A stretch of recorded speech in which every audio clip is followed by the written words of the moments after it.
The reason I chose this is kind of always what I wanted to do. I love surgery.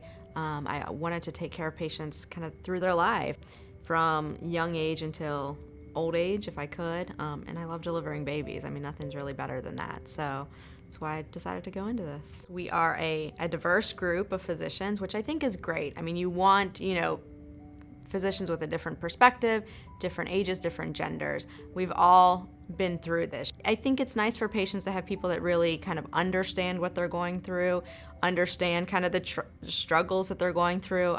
It's nice for people. So we recommend starting routine gynecologic exams, pap smears, screening for cervical cancer at age 21. Regardless of, anything, you start at 21. If women are sexually active prior to that, we recommend yearly screening for sexually transmitted diseases, just as general overall health. No risk factors, we recommend starting mammograms at age 40, but doing kind of clinical breast exams in the office with your annual exams. And then colonoscopies at age 50. So the older you get, the more fun you get to have. And then DEXA scans are generally, the bone scans are around 65, but that can be very dependent on risk factors and everything else. It can start much earlier than that.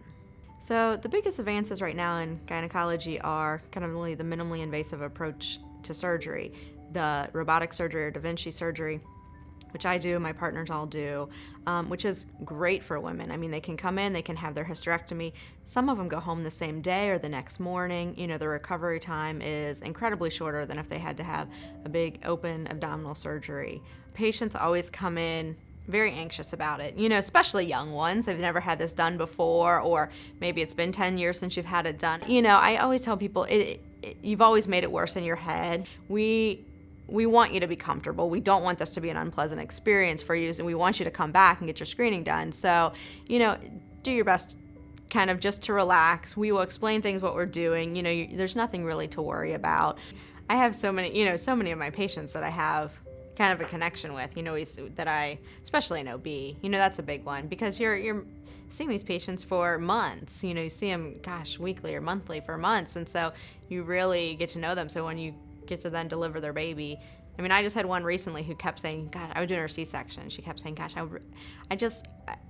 last C-section, I just really felt like I couldn't connect to my baby right away. My baby, I couldn't see him. I just really felt like everyone else in the room got to see my baby but me.